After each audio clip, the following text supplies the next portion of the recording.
दूसरे विमानों से अलग हो सकती है, इसलिए आपसे निवेदन है कि हमारे कैबिन क्रू की ओर ध्यान दें। Dear guests, we will now demonstrate the safety features of this aircraft. Safety features may differ from the other aircraft as we ask you to direct your attention to the cabin crew members in front of you.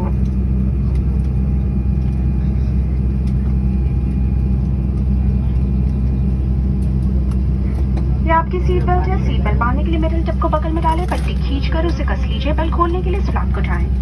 यदि इस प्रकार का oxygen mask आपकी कुर्सी के ऊपर लगे panel से बाहर आए, उसे तुरंत अपनी ओर खींचे। नाक और मुंह को ढककर सामान्य रूप से सांस लेते रहें। दूसरों की सहायता करने से पहले अपना मास्क ठीक से पहन लें। इस विमान में 8 आपातकालीन द्वार है, 2 विमान के पिछले हिस्से में, 4 ओवरविंग में, 2 विमान के अगले हिस्से में। याद रहे आपका नजदीकी द्वार आपके पीछे भी हो सकता है।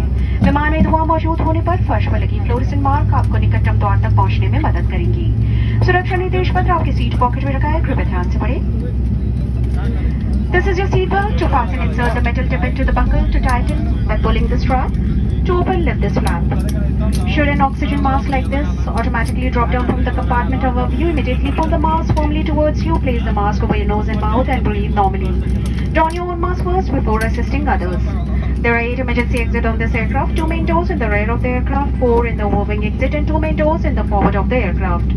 Remember that the closest exit may be behind you. If smoke is present, please bend low and follow the fluorescent path. A copy of a safety information card is placed in the seat pocket in front of you. Please read it carefully. आपकी life jacket आपकी कुर्सी के नीचे रखिए। यदि आपातकालीन स्थिति में विमान को पानी पर उतरना पड़े तो लाइफ जैकेट को इस तरीके से पहने, पट्टी कमर में कसकर बांध लीजिए। लाइफ जैकेट को सिर्फ द्वार से निकलने से पहले फुलाएं। इसे फुलाने के लिए लाल टॉगल को मजबूती से खींचे। आपसे निवेदन के निकासी द्वार में पहुंचने से पहले रक्षा जैकेट को ना फुलाएं, क्योंकि इससे विमान में निकलने में बाधा हो सकती है। बच्चों के लिए केवल एक टॉगल खींचे। आपकी लाइफ जैकेट को अधिक फुलाने के लिए इस तरीके की नली दी गई है, जिसे मुंह से भी हवा भरकर आप फुला सकते हैं। पट्टी पानी के संपर्क